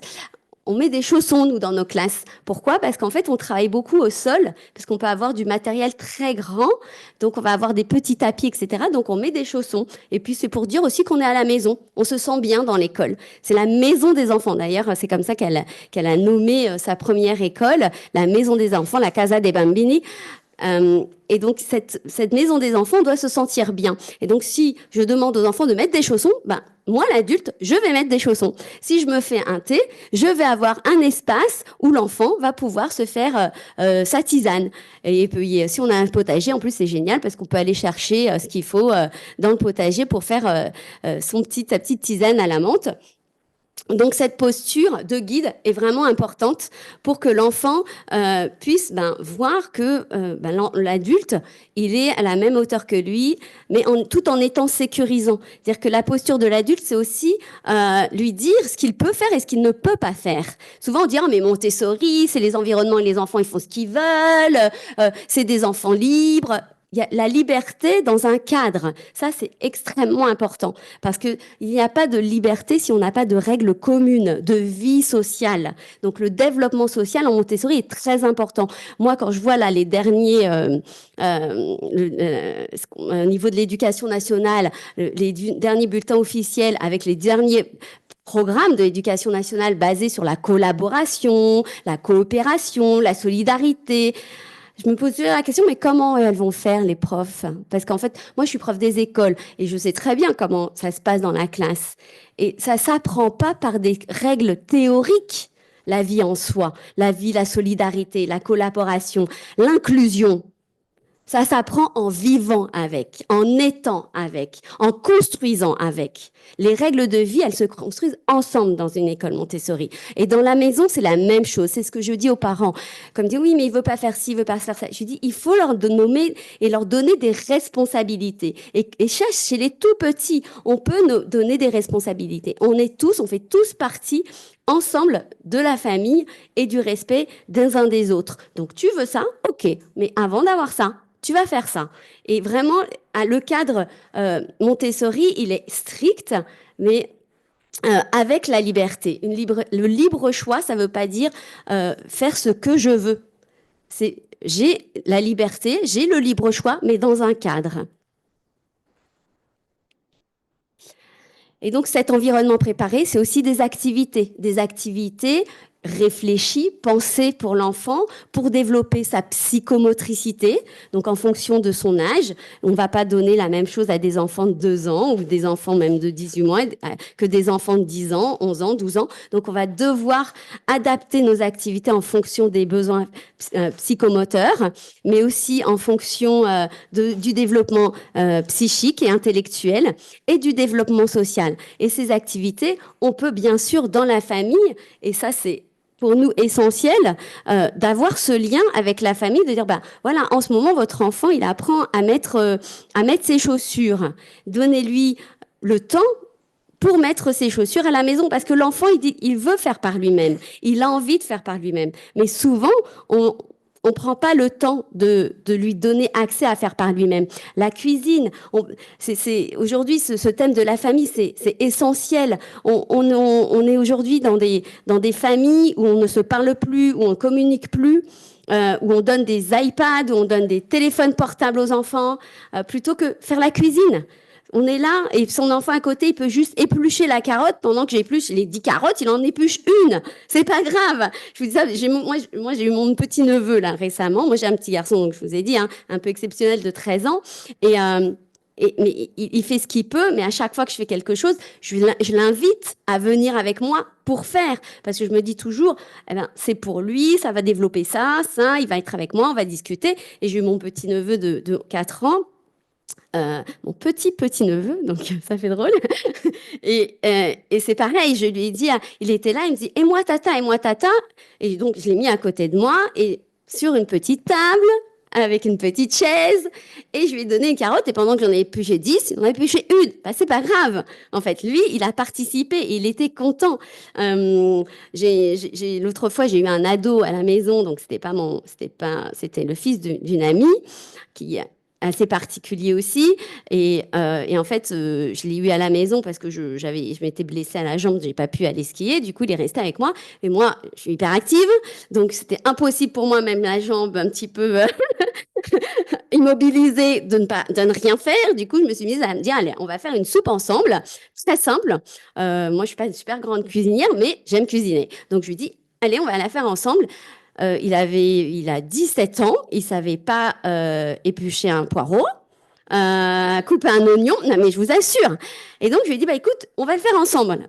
Et on a fait la soupe ensemble. Et le soir, sa mère, elle me dit, il mange de la soupe. Je dis, bah oui, c'est lui qui l'a faite, donc il la mange. Vous voyez ce que je veux dire? Et j'ai dit, en fait, il a été acteur de l'activité. Il était là avec moi. Et puis, mais j'arrêtais pas de lui dire, ah, c'est super et tout. Ah, regarde ton oignon, voilà. Il me disait, oh, ça pique les yeux. Je dis, ah, je vais te donner un truc. Tu prends un morceau de sopalin mouillé, tu le mets là et tu vas voir, ça va absorber l'oignon et tu auras moins mal aux yeux. Voilà. Et ça, je me dis, en fait, il n'y a pas d'âge pour commencer. Il n'y a pas d'âge pour faire avec. Et c'est vraiment important, le faire avec. Se dire, on est ensemble. Et c'est ça, la famille. Et la famille, elle est au-delà du sang. Elle est au-delà de père et mère. Encore plus aujourd'hui dans nos sociétés. Elle est au-delà de fille-garçon. Elle est, je suis là et je peux faire quelque chose pour toi. C'est pas juste, pour moi, c'est ça le sens de la famille. C'est pas que papa, maman. C'est vraiment, on est une famille, on est tous ensemble. Ici, on est une famille. Mon mouvement Montessori, c'est au-delà de Montessori. C'est un mouvement d'humanité. C'est vraiment ça, c'est l'éducation cosmique. Elle parle de ça, de l'éducation cosmique. Cosmique, ça veut dire l'éducation à l'univers, les interdépendances. C'est un grand chapitre qu'on a en 6-12. Donc, c'est la base de « aide-moi à penser par moi-même ». C'est vraiment, on est là, on n'est pas là pour rien. On ne parle pas de religion, on parle pas de... On est là parce qu'on a un rôle à jouer dans cet univers. Et ça, au-delà de la religion ou des couleurs de peau, etc., et ça, l'enfant, elle parle de l'enfant comme formateur de l'homme et formateur de paix. Et c'est vraiment chez cette période de l'âge de 0 à 12 ans qui est cruciale. Et chez les 6-12, c'est vraiment le moment de la notion de justice, la notion de gratitude, d'empathie, de solidarité. Il y a des expériences qui montrent que, par exemple, un enfant avant 6 ans, s'il voit dans 2 salles, je ne sais pas si vous avez déjà vu ça, mais moi, ça m'avait vraiment marqué, dans 2 salles, une salle, un enfant trisomique avec des jeux, et dans l'autre salle, les mêmes jeux sans enfant trisomique. Avant 6 ans, l'enfant, de manière naturelle, il va aller vers l'autre, sans discrimination, de rien du tout. Après 6 ans, il va regarder, il va voir la différence. Du coup, il va aller dans la salle où il n'y a personne. Donc, il préfère être seul, face à lui-même avec des objets, plutôt que d'être avec. Et c'est pour ça que c'est l'inclusion raciale, religieuse, inclusion d'un grand terme, inclusion, c'est essentiel de le faire et de le faire vivre avant 6 ans. Dans une famille, on ne dit pas mon frère il est handicapé, mon frère il est noir, mon frère il est musulman, mon frère il est... C'est mon frère. Eh bien, c'est exactement la même chose à l'école qu'on devrait faire vivre aux enfants. Et c'est pour ça que la laïcité, pour moi, ce n'est pas ne pas parler d'eux. Au contraire, c'est communiquer sur nos différences. Parce qu'on a beau être tous différents, on est tous des êtres humains. Et ça, dans la pédagogie Montessori, on en parle énormément dans un chapitre d'histoire, enfin, qui fait partie intégrante de l'histoire, parce que c'est comme ça qu'on introduit l'histoire, c'est les besoins fondamentaux des êtres humains. C'est pour montrer, et nous, enfin, je dis nous parce que maintenant, on le célèbre dans presque toutes les écoles Montessori, la journée de la paix, où on essaie de chanter et d'avoir vraiment des symboles de paix. Les besoins fondamentaux font partie intégrante de l'histoire et c'est comme ça qu'on étudie l'histoire. C'est se dire que depuis que l'homme est né, il a essayé de répondre à ses besoins fondamentaux, spirituels et matériels. J'ai complètement dévié par rapport à ce que j'avais prévu, je vous le dis, mais c'est souvent le cas. Mais parce que je trouve que voilà, c'est essentiel, cette interdépendance et ces besoins fondamentaux spirituels et matériels. Et la spiritualité, ça passe par plein de choses, pas juste la religion. Et se dire que on en a tous besoin, on a tous besoin de répondre à ces besoins-là. Et ces besoins fondamentaux, on va y répondre grâce à la nature, à tout ce qui nous entoure, mais aussi grâce aux autres. Qui a fabriqué ça? Qui a fait ça? Pourquoi j'ai ça? Comment j'ai mon pain? D'où ça vient? Qui a travaillé pour ça? Et donc, le sentiment de gratitude. Et c'est essentiel, ce sentiment de gratitude. Merci la nature, merci. On parle beaucoup de développement durable, etc. En fait, on est toujours dans la réparation, dans la rééducation. Alors que la base de tout, c'est l'éducation. On n'aurait pas besoin, c'est ce que je disais à mon conjoint qui, lui, a travaillé dans le développement durable. Je dis, en fait, on n'aurait pas eu besoin de toi si tous les enfants avaient fait Montessori. Parce qu'en fait, si tous les enfants passent par la pédagogie Montessori, en fait, c'est la base du cœur de la pédagogie Montessori, c'est ces interdépendances. C'est de comprendre pourquoi je suis là et pas juste de manière théorique. Les enfants, ils expérimentent. Quand on leur parle de la plante, les besoins de la plante, on leur dit les besoins de la plante pour elle-même, son rôle pour elle-même, mais aussi son rôle cosmique. Pourquoi elle est là? Qu'est-ce qu'elle fait pour nous? Et du coup, ok, quand on déchire une feuille, c'est plus juste déchirer une feuille. Je sais les conséquences de mon action. Liberté, responsabilité chez les 6-12. Quand je fais quelque chose, quel est l'impact de mon action?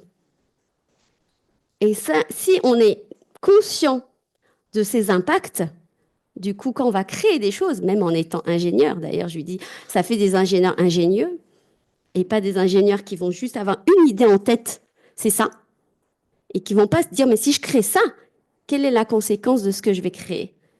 C'est faire des êtres humains qui sont conscients d'eux-mêmes, conscients de leur environnement et conscients des autres. J'ai un peu dévié, mais c'est pas grave.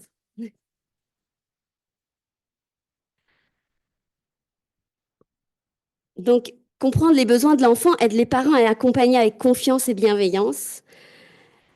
Maria Montessori nous dit que l'enfant n'est pas un vase à remplir, mais une personne à accompagner. L'enfant respecté devient un adulte empathique. C'est le fondement d'une éducation pour la paix et d'une culture de paix. Donc, appliquer Montessori à la maison favorise un climat de paix, de confiance et de joie. Quand l'enfant est respecté, c'est toute la famille qui grandit. Le lien avec l'éducation à la paix, une famille unie et respectueuse, crée les conditions d'une paix durable dès la petite enfance.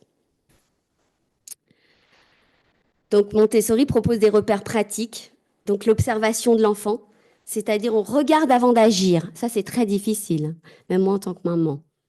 On a envie de faire à la place d'eux. Non, on regarde. Aide-moi à faire par moi-même, aide-moi à penser par moi-même. Est-ce qu'il a besoin de mon aide ou pas? S'il n'en a pas besoin, je le regarde et je le laisse, tant qu'il n'y a pas de danger. Je suis là pour protéger l'environnement, mais je ne suis pas là pour faire à la place d'eux. Donc, respecter son rythme. Donc, je vous disais, dans la famille, bah oui, si on sait qu'il a, en ce moment, il est en train d'apprendre à mettre ses chaussures, eh ben, on se lève un petit peu plus tôt pour lui laisser le temps de le faire, parce que sinon, de toute façon, il va hurler. C'est moi, c'est moi, c'est moi, c'est moi, chez les petits. C'est qu'est-ce que c'est, qu'est-ce que c'est. Chez le plus grand, c'est pourquoi, pourquoi, pourquoi, pourquoi. Et donc, dans une communication bienveillante. Alors, c'est pas toujours simple, hein. Je suis la première à respirer avant de exploser, parfois. Et donc, éduquer, ce n'est pas dresser, c'est accompagner. Donc, le lien avec l'éducation à la paix, donc observer, écouter, guider, sans contrainte, autant de gestes de paix au quotidien. Et bien sûr, aimer. C'est difficile ce mot, je trouve, aimer. Encore plus à l'école.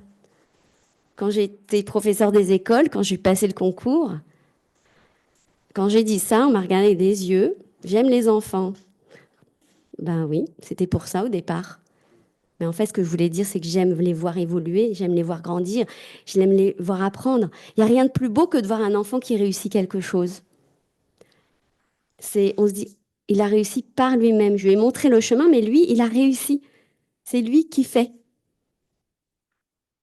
Donc, il y a beaucoup d'amour, en fait. Pas que dans la famille, même si c'est la colonne vertébrale, c'est la famille. Donc, comment on pourrait faire? J'ai mis des petits astuces. Je ne savais pas s'il y avait des parents dans la salle qui seraient là pour... Donc, je me suis dit, on peut instaurer des rituels de communication, des temps de parole, des cercles familiales.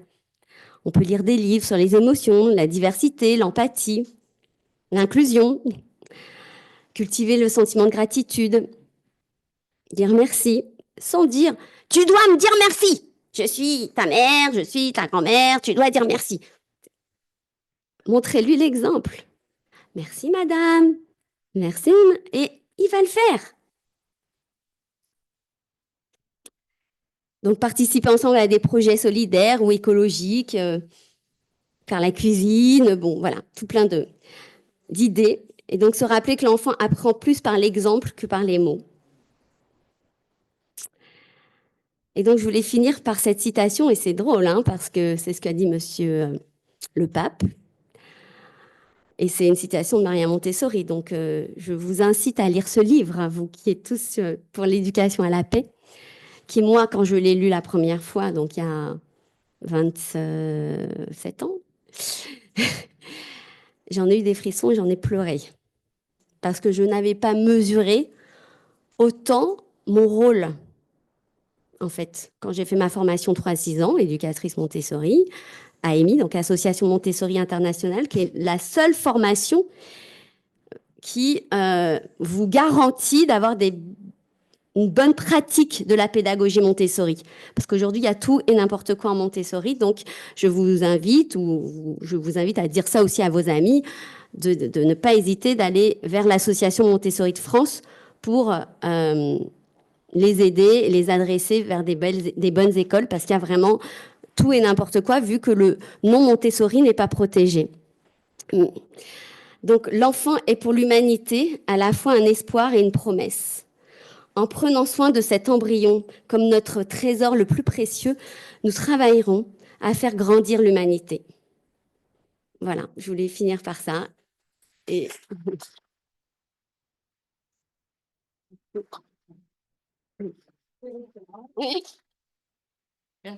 Merci beaucoup. C'était vraiment très enrichissant, même pour nous, les grands-parents, hein. Ça s'applique aussi, je crois. Je vous la laisse ici si vous avez. Nous avons encore un petit peu de temps pour des questions, justement, ou des commentaires. Elle pourrait y répondre. Et puis aussi, bien sûr, Patricia, s'il y a des choses que. Voilà. Ah, alors là, il y a une question. Il y a un micro qui passe dans la salle. Kadi Kadima, ambassadeur pour la paix, République démocratique du Congo. Je voulais savoir, madame, quelle méthode il faut appliquer pour rééduquer un enfant de 12 ans qui n'était pas auparavant avec toi, le grandit un peu têtu, avec beaucoup de négligence, et quelle méthode il faut appliquer pour le rééduquer? Merci. Donc, un enfant de 12 ans qui aurait quoi? Qui n'était pas grand, qui n'était pas auparavant avec toi. Tu l'as récupéré à 12 ans. Il était plus avec sa maman et tu veux maintenant le éduquer comme tu veux. Et il est un peu têtu. Quelle méthode il faut appliquer pour bien le éduquer? J'ai dit avec sa maman. Pas avec lui pendant longtemps. Maintenant il va venir, comment l'éduquer à partir de 12 ans? Alors, à partir de 12 ans, déjà, c'est compliqué parce que c'est l'adolescence. Et l'adolescence, on va vous dire, il va être en contradiction avec vous, par principe. C'est le développement de l'adolescent. Il a besoin d'être en contradiction avec ses pairs, ses parents surtout. Donc, toujours pareil, je pense, déjà, la base, c'est le modèle. C'est de lui montrer, vous, comment vous êtes avec les autres. Ensuite, c'est beaucoup de réflexion et de coopération. Donc, il faut parler avec. C'est pas seulement comme les tout petits où on va lui dire, ben ça, le modèle, ok, les petits ils nous suivent, c'est l'ordre, etc. Et puis on va lui dire, ça, c'est pas acceptable, ça l'est. Et puis petit à petit, ils vont l'intégrer. Lui, il a déjà vécu des choses. En plus, vous le récupérez de sa maman, donc du coup en contradiction peut-être aussi avec des valeurs. Donc c'est important de communiquer aussi avec la maman. Le plus important pour l'enfant, je pense, c'est de sentir, et ça par expérience aussi, malheureusement, c'est de sentir que le papa et la maman sont en lien. En lien. On parlait d'amour, même s'il n'y a plus cet amour, mais en lien. Mon fils me dit tout le temps, « Ah, mais c'est ton copain !» Pourquoi? Parce qu'il nous a déjà vu nous disputer devant lui, et récemment encore. Et donc, pour un enfant, c'est très dur. Toute sa vie, c'est la plus... Même si Madame Lalande est contre, n'aime pas trop les psys, il y en a qui sont plus ou moins... Et un psy, en tous les cas, vous dira, c'est le plus dur pour un enfant, c'est la séparation de ses parents. C'est vraiment le plus dur. Même si, je vous dirais même, parce que j'ai eu une amie, elle s'est séparée avant même que sa fille soit née. Et un jour, elle lui a dit... Ah, mais tu sais, mon plus beau cadeau, c'est que tu sois avec papa. Elle n'avait même pas vécu la famille, en fait. Mais c'est dans la psyché. Papa, maman, en fait. Donc, du coup, le plus beau cadeau, déjà, c'est d'essayer d'être en lien avec la maman pour essayer de créer des règles et des valeurs communes. Parce que si papa, il dit A et que maman, elle dit B, c'est hyper compliqué pour l'enfant. Ce qu'on appelle en psychologie, c'est le syndrome de loyauté. Qui est-ce que je dois suivre? Papa ou maman? Donc, ce syndrome de loyauté, c'est très compliqué pour l'enfant. Donc, si on a un peu les mêmes valeurs, c'est déjà plus simple. Et communiquer et faire en sorte qu'il réfléchisse avec vous sur les règles que vous voulez mettre en place. Pourquoi? Pas juste j'ai décidé. Et ça, déjà, même chez les 6-12. Parce que les 6-12, c'est l'âge de raison. Du pourquoi. Donc, déjà, pourquoi c'est important de faire ça? Nous, en classe, on crée les règles de communauté ensemble. Qu'est-ce qui est important de faire dans la classe pour être bien tous ensemble? On doit marcher, on peut chuchoter, toujours positivement, pas négativement, pas ne pas, non, mais plus, qu'est-ce qui est important? Je peux faire ça, on peut faire ça, nous devons faire ça. Vous voyez? C'est vraiment créer ensemble les règles de vie et de base de la communauté. Et dans la famille, c'est pareil. C'est pourquoi tu dois débarrasser, en fait. C'est pas, tu débarrasses, il faut... C'est, OK, on fait un tableau avec les responsabilités et c'est chacun son tour. Toi, demain, tu veux manger. Oui, bah, aujourd'hui, je vais mettre la table, mais demain, c'est ton tour. Sinon, bah, on pourra pas manger. Vous voyez, en fait, un enfant, c'est très logique. Et si on veut que la paix soit dans la famille, il faut qu'il y ait une culture de paix et de ce que vous disiez, de horizontalité. On est tous sur le même pied d'égalité. Mais ça ne veut pas dire que mon enfant va m'écraser. Ça ne veut pas dire que je lui laisse faire tout ce qu'il veut. Ça ne veut pas dire qu'il peut m'insulter ou... Non, parce que je suis là pour donner les règles. Mais ensemble. Et ça, c'est très important parce qu'aujourd'hui, dans la famille, on n'a plus de repères. Les parents sont perdus. Entre Philosa, je suis désolée, je nomme des noms, je ne devrais pas. Mais entre une dame qui dit les enfants, attention, surtout ne pas dire ci, ne ça, parce qu'on va les traumatiser. Et de l'autre côté, une psy qui dit il faut mettre au coin, il faut punir. Les parents sont complètement perdus. Ils savent plus rien, ils savent plus comment faire, ils savent plus. Et je vous dis ça parce que moi-même, j'ai lu alors que j'ai éducation Montessori, j'ai lu des choses diverses et variées parce que j'ai un enfant neuroatypique. Donc, alors attention, parce qu'avec ces enfants-là, il faut faire comme ci, il faut faire comme ça. En tant que parent, c'est vraiment, on devient schizophrène. Hein. Donc, voilà. Donc, c'est très important d'accompagner les familles. Bien. Peut-être. Désolée. Non, ça va. Pardon? Alors, en fait, au lieu de la punition, il faut la récompense. C'est mieux. C'est-à-dire de lui dire, tu veux ça, vraiment tu veux ça, parce que en Montessori, normalement, de manière intrinsèque, l'enfant se construit et il n'a pas ni besoin de récompense ni de punition puisqu'il a été construit de manière harmonieuse et autonome avec un sentiment de paix, de confiance en soi, d'estime de soi. Donc, ça ne se joue pas là. Par contre, des enfants neuroatypiques qui ont des crises de colère, des crises de comportement, ou des enfants qui n'auraient pas fait Montessori, on peut rentrer dans surtout chez les grands, les 12 ans, où ils ont besoin de notions sociales, de se dire, j'ai envie de ça, eh ben, tu dois travailler pour ça.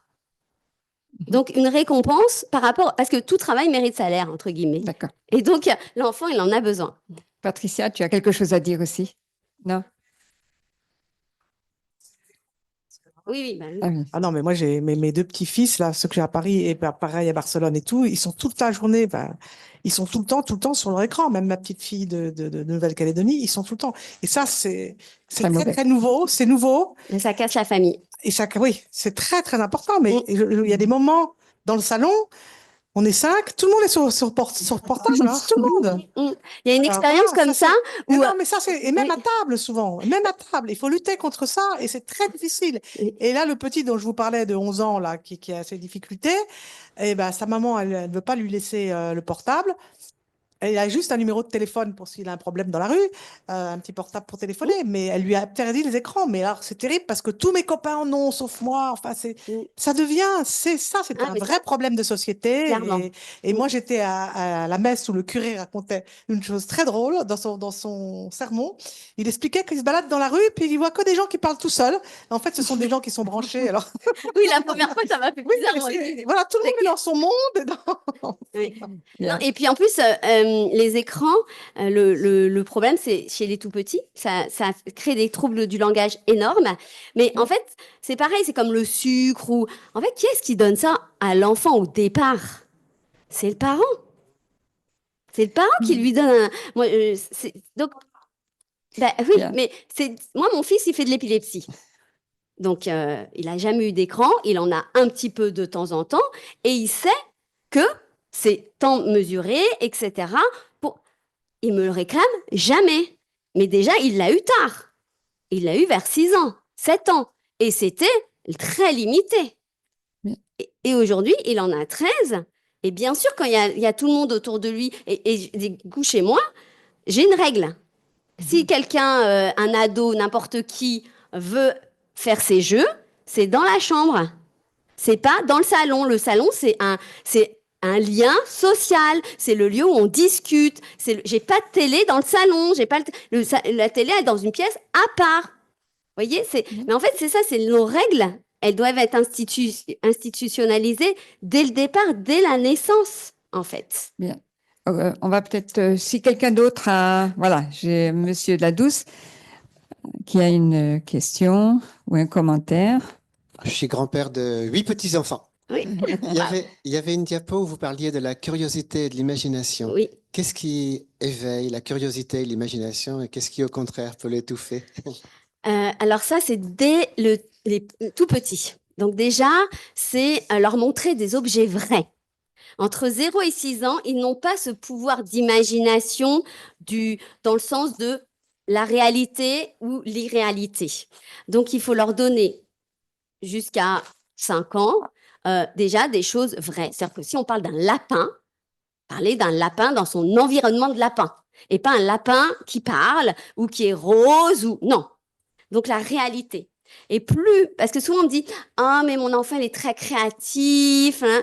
En fait, la créativité, si c'est tout ça, c'est lié, hein, on ne crée rien de rien. Même les plus grands artistes, même si on parle de Cézanne ou de Dali ou de Klimt, il a été inspiré du réel et de la géométrie. Donc, le plus possible, de la réalité et la curiosité, c'est intrinsèque à nous. C'est ce qui a fait que l'être humain a évolué. Donc, il faut les laisser jouer avec des choses basiques. L'enfant va créer des choses. Aujourd'hui, ce que je disais pour la cour de récréation, on met des choses, on met plein de choses, alors que nous, on jouait avec des élastiques, on faisait des rondes, on jouait. Il n'y avait pas tout ça. Et aujourd'hui, on ne joue plus ensemble. Donc moi, dans mon école, j'ai même mis dans les nouveaux contrats en disant la récréation est un temps de travail pour l'adulte. Donc de sécurité et d'animation. Donc je veux qu'elle fasse des rondes avec les enfants. Je veux qu'elle joue avec les enfants. Parce que quand on est enseignant, on est aussi animateur. On doit être là avec l'enfant. Je t'en prie.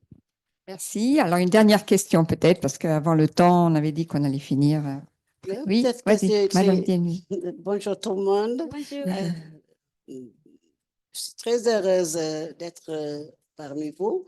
Et ce n'est pas la première fois aussi, mais moi, je parle en tant que grand-mère parce que j'ai quitté l'Afrique, je suis venue ici pour donner un coup de pouce à ma petite fille qui a accouché prématuré. Elle a accouché à 6 mois de grossesse et il y a un petit de 3 ans qui est à la maison. Et chez nous, en Afrique, les petits-fils, c'est les grands-mères qui éduquaient, qui donnaient des valeurs, qui parlaient avec les enfants. Maintenant, ici, quand tu parles avec l'enfant, sa maman dit, maman, il ne faut pas lui dire ça parce que s'il va à l'école, il va répéter. Ah, si. Donc, à la maison, moi, je vois ma présence, je dis que, bon, toi, tu es à l'hôpital avec le bébé. Moi, je suis à la maison. Et moi, je vous ai éduqué, vous. Je vous ai bien éduqué. Et il faut me laisser avec le petit. Il dit, non, si tu fais ça, il va répéter ça à l'école. Et moi, ce qui me fait peur, le petit, quand il rentre, je la récupère à l'école.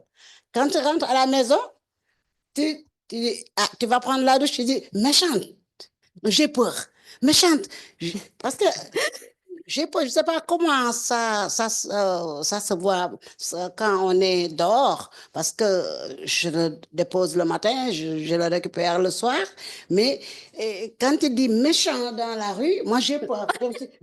Est-ce que moi, la police ne va même pas venir me chercher? Il dit méchant et tout ça.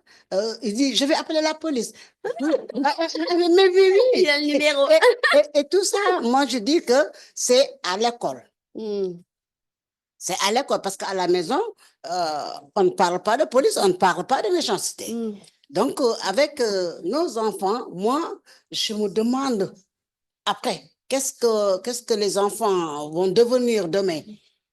Parce que si à la maison, on ne peut pas éduquer et à l'école, on leur apprend autre chose, vous, en tant qu'éducatrice, est-ce que vous posez cette question des fois à la maison? Parce que même avec les écrans, ils demandent, je veux, je sais pas, il y a des patrouilles ou que tu dis, non, on va faire des dessins sur le papier. Il dit, mais chante, écrit. Et t'as pas le droit, en tant que grand-mère, t'as pas le droit de corriger, ou bien tu peux même pas corriger. Bien. On va peut-être. Vraiment, Ouais. vraiment, ça, Bien. je vous laisse. C'était plus peut-être un commentaire. Hein. Voilà, c'est ça. Après, ce que je dirais pour le monsieur, c'est que vous êtes le modèle et vous êtes ce que vous êtes. Donc, vous pouvez pas changer. Si votre fille, elle vous a appelé, c'est d'abord vous, avec votre fille. Vous voyez, il faut régler les choses avec votre fille. Vous dire, attends, si je suis là, il faut me laisser faire comme j'ai fait avec toi, même si tu penses que c'est peut-être pas la meilleure solution. Moi, je pense que c'est mieux qu'il dessine plutôt que de regarder Pas de patrouille. Et puis, mais ça veut pas lui dire que du coup, il va pas regarder Pas de patrouille. Parce que oui, il va vous dire que vous êtes méchante parce que vous n'avez pas lui laisser faire ce qu'il a envie. Et c'est pas être méchant de pas laisser faire tout ce que l'enfant veut, en fait. C'est plus facile de dire oui à l'enfant, toujours oui. Mon fils adore quand je suis pas là. Bon, en même temps, il me réclame beaucoup, il me dit tout le temps, quand est-ce que tu reviens? Mais voilà, parce que quand il est avec son beau-père, c'est les burgers, c'est le tiramisu en dessert, c'est tout ce que je veux pas, en fait. Donc voilà, alors je lui dis, c'est génial, parce qu'avec ton beau-père, tu peux... Hein, et voilà, donc en fait, c'est ça, c'est que l'enfant, il sait, en fait. Donc au début, il va vous dire, vous êtes méchante, mais petit à petit...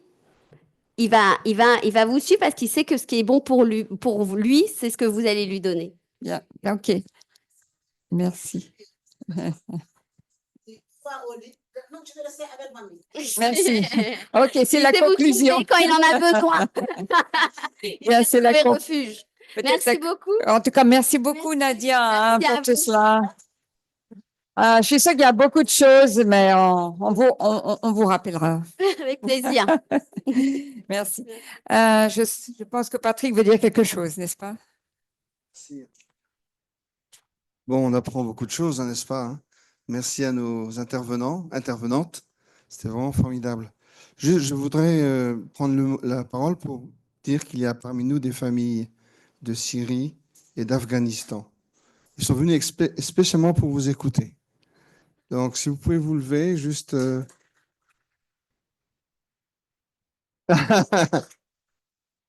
Et là-bas aussi, à gauche, les jeunes filles. Là-bas.